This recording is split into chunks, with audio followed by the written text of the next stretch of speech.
Good morning. It's not morning. No, it's 7:15 a.m. We just went running. Listening to 103.1. Oh, you listen to the radio when you run? No, we're going to trick someone into thinking they're listening to the radio right now. Oh, yeah, traffic report. Traffic report. It's really backed up. Super annoying to be on the roads right now. Just stay home.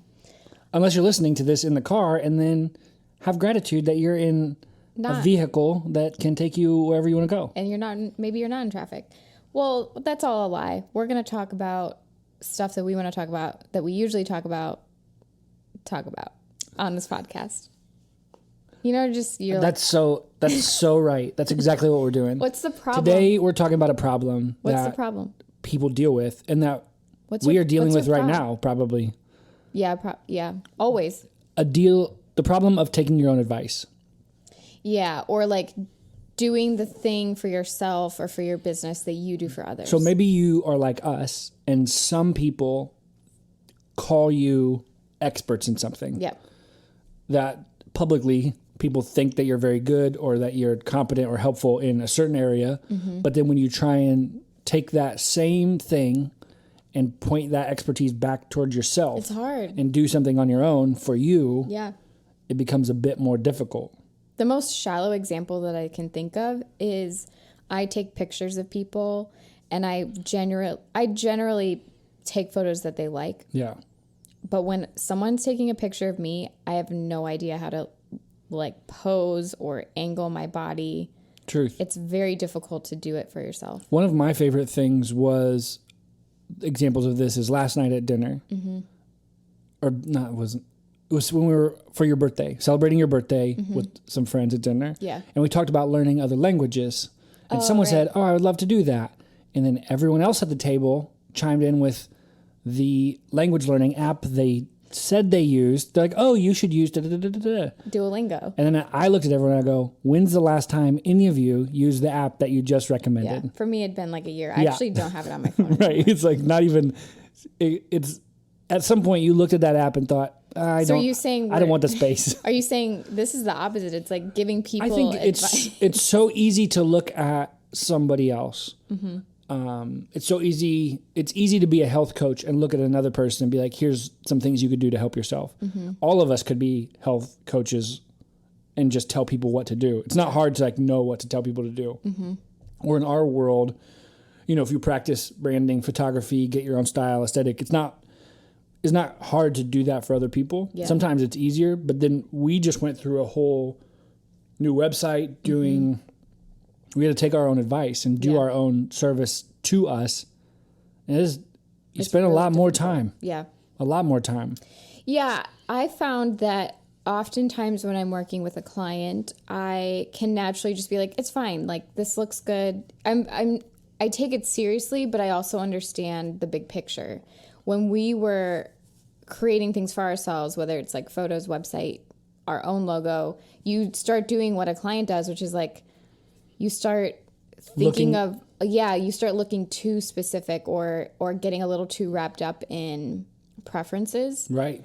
And so there were a lot of times where I would be stuck writing content for our site and you would remind me like this is for these specific kinds of people who are visiting the site. It becomes easy to look at other people's websites, or it becomes easy to be like, oh, how does somebody else answer this question or figure out this thing for themselves?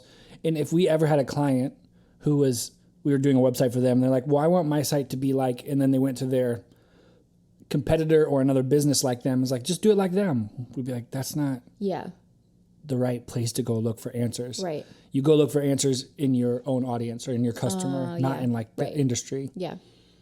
And so I think that we had those same problems where we dealt with. Yeah. What were some things that help you get over that, help you start to do things for yourself? Like those things that we do for others? Or use your expertise on yourself, or use your skills for you? Well, the first would be understanding that, yes, we have a process for certain projects. I could follow those to a T, but I also understand that a lot of that process is made for a client who has never done this before. So there was almost a level of being kind to yourself, being kind to myself while we were creating our new website, to just be like, Yeah, usually we create this Google Doc that contains all of our passwords. Like, I'm not going to do that for us because we have those somewhere. Like, don't get so wrapped up in applying the exact same process to yourself, but try to think of what are those key groundbreaking conversations that we have with clients. How can I do that for us? Yeah. So much of our process is about syncing up our brains with what of their brain. Yeah. And so we don't have to do that because our brain is already our brain. Right.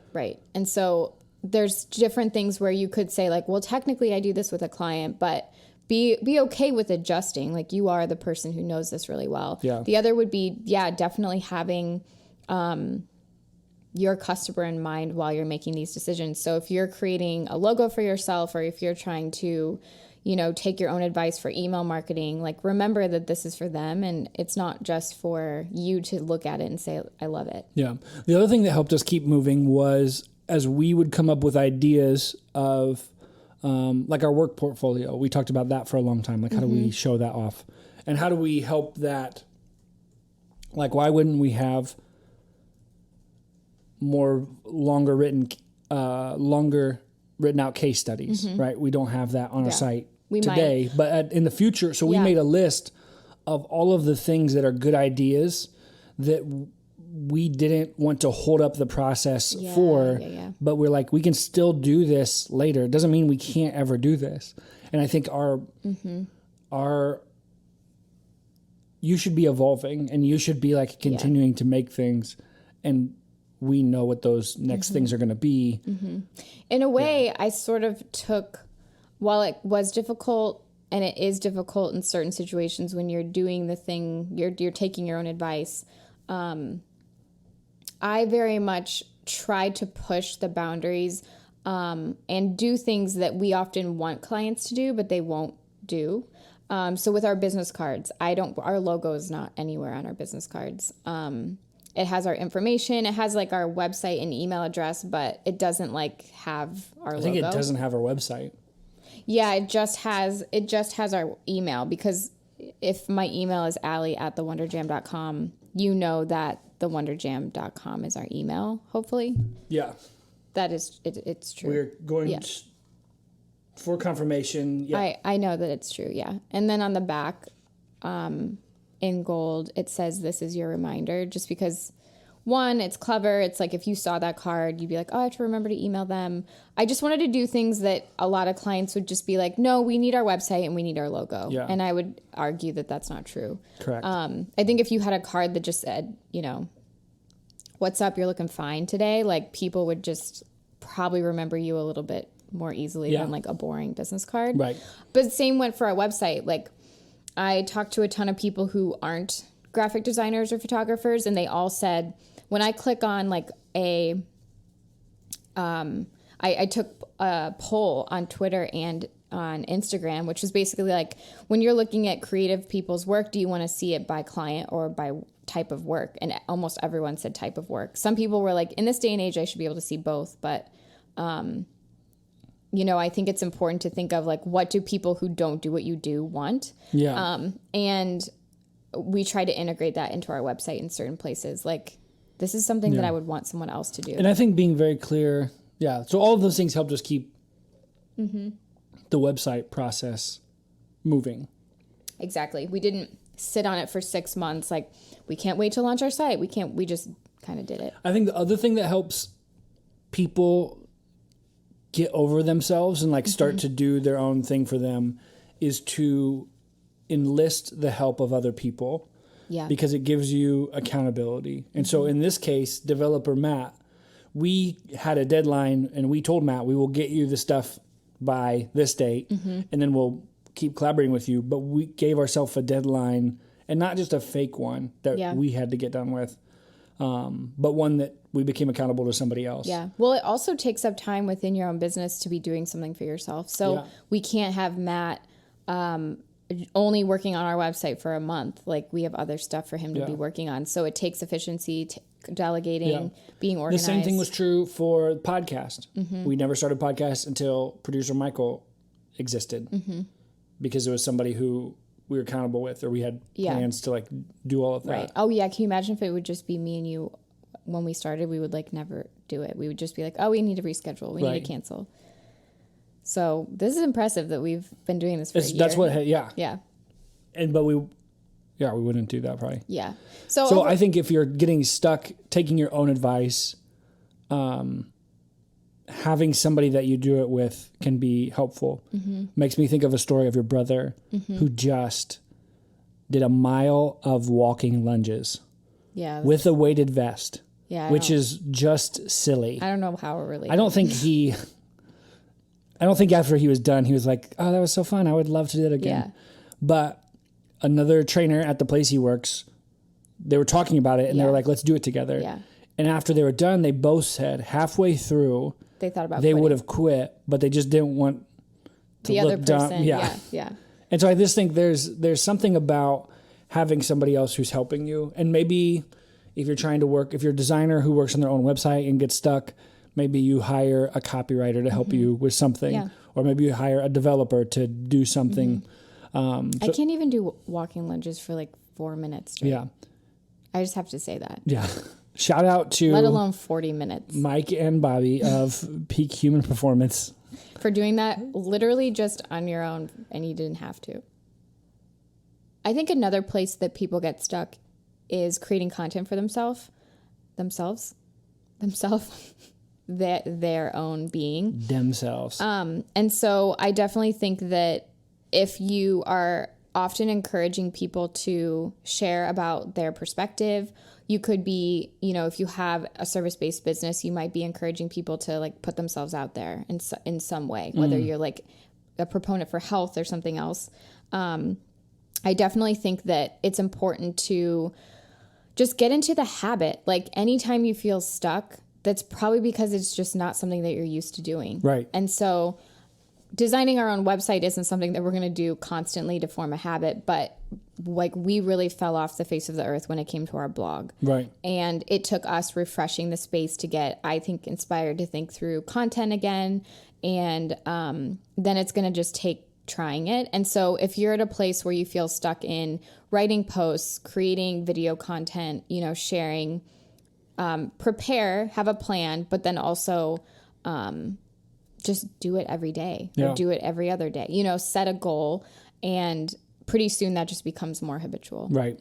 Yeah. That's it's so true. It sounds so easy when you talk about it. This is like meta. Well, we just talked through in the Diamond membership. We just talked through our most recent capsule was all about making content. Yeah. And a lot of it's writing, and a lot of it's just getting people over some of the technical humps where they don't understand, like, how do I do these things that separates them from doing it. But then I think it just gets into the, the most important thing about a podcast is being interesting, not what kind of mic you have. And so practicing that and working through all of it helps you get to a good spot. Same thing with writing. Like your blog setup isn't the most important thing about your blog. No. Writing interesting stuff is. And so many writers or bloggers neglect the time to write. Yeah. Well, I was going to say, too, something that kind of piggybacks on that. Mm-hmm. Love that phrase. Yeah, because piggyback, everybody's been riding a pig. Yeah. Yeah. On their backs. Yeah. The other thing that I would say that is true, it made me think of it when you were talking about, like, some of it's just writing, is that no one really cares. Like, people care and they interact, but they don't care for that long. So someone's going to read your blog post. If they like it, they're going to share it. If it's boring, they're going to just read something else afterwards. But don't overthink it. So when we're taking our own advice, I think we have to remember that we're the only ones who care as much as we care. Right. So just, relax and be yourself. Yeah. It's the truth. But speaking of the Diamond membership. Speaking of it. I would love to hear from one of our Diamond members. One of our buddies.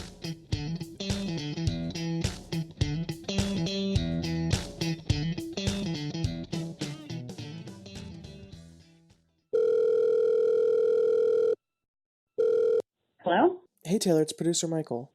Oh, hey, Michael. Hey, yeah, I was wondering if you could introduce yourself to our listeners and then tell them a little bit about what the Diamond membership has been like for you. Sure. My name is Taylor, and I am the woman behind Familiar Folk, which is a home goods and apparel shop that offers vintage, secondhand, and handmade goods.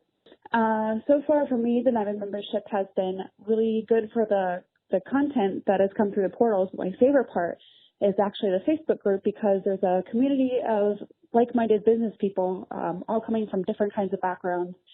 So if you post a question, typically somebody will reply with an answer to your question, or at least a suggestion to get you started, or you can even bounce ideas off of people. So that's been really helpful so far.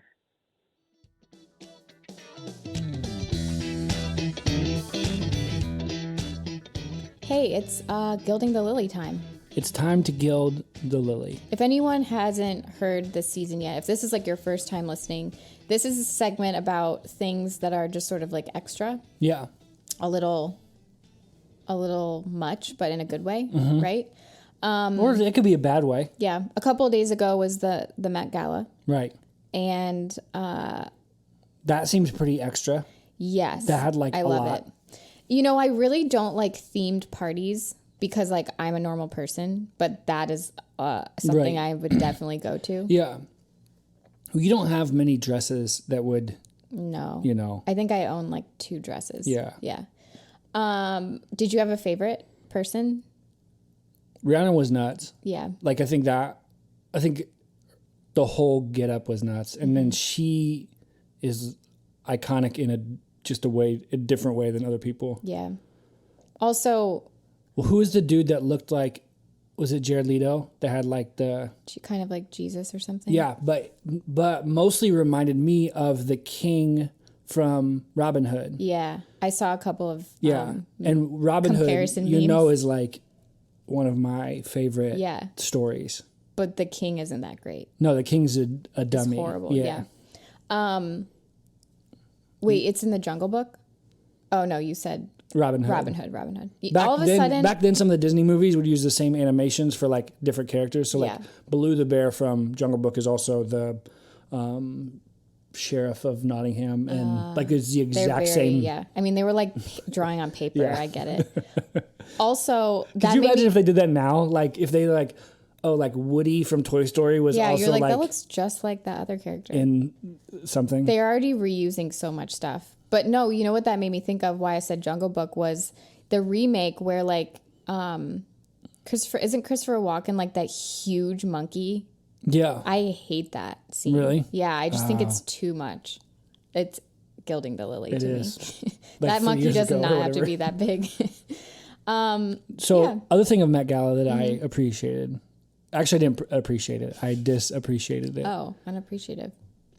Guys get away with just wearing like a tux.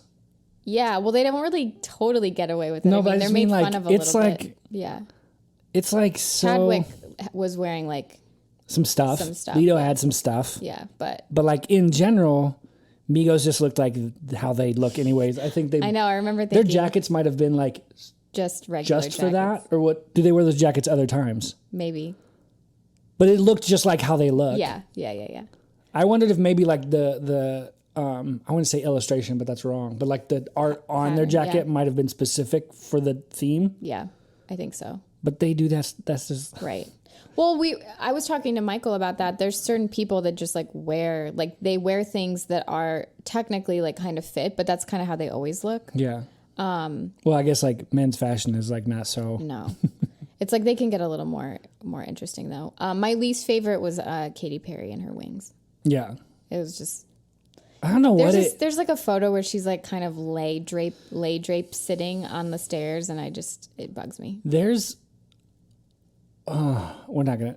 That's a good. We can just wrap that because I feel like we could. I could talk. Yeah, we need I to was start a new raised Catholic, podcast so like about I am allowed to be offended, be not offended. both.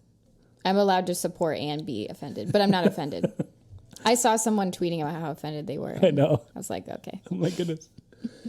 Anyways, We need to start another podcast where we can talk just about because stuff that could like go that. for a long time. where but we can talk about really old remakes of cartoons that I want to talk scenes about. that we didn't. I just don't want to like elaborate on how dumb men's fashion is. You and I recently went into a store Yeah, called Old Navy. yeah. We were not. I don't think I'd We been in weren't one. proud that we were into it, but we were like, We were maybe kinda this place curious. has it. We're like, do you have what I'm looking for? And the answer yeah, was and no. we walked in there, And it's the exact same thing that it's been, specifically the men's side. Women's side is the same, but Yeah. it's the same thing that's been for 10 years. Yeah. It has, I can't. Everything was like kind of like really flat and kind of wrinkled. And they stopped ironing things. That was the other thing where They they're don't like, steam oh, this is in the anything. box. Let's get it on a rack and get it out of here. Yeah, it was like a time capsule. And there's like 1,000. Yeah. Like on a rack of men's shirts, the same like gray polo. They would have like 8 smalls, 8 I was just like, it's like the you don't complete even opposite merchandise- of what like a boutique is. Yeah. It's Target doesn't even do that. No. Like Target knows what they're doing. Yeah. But hey, if you're listening to this and you like Old Navy, that's cool. Yeah, do you. Hopefully you shop online and you're not like in there because that was crazy. Some people probably love it. Old Navy is the opposite of Gilding the Lily. It's the ungilded. It's not even a lily. It's like a moss. grass. Yeah. On that note, thank you for listening. Peace.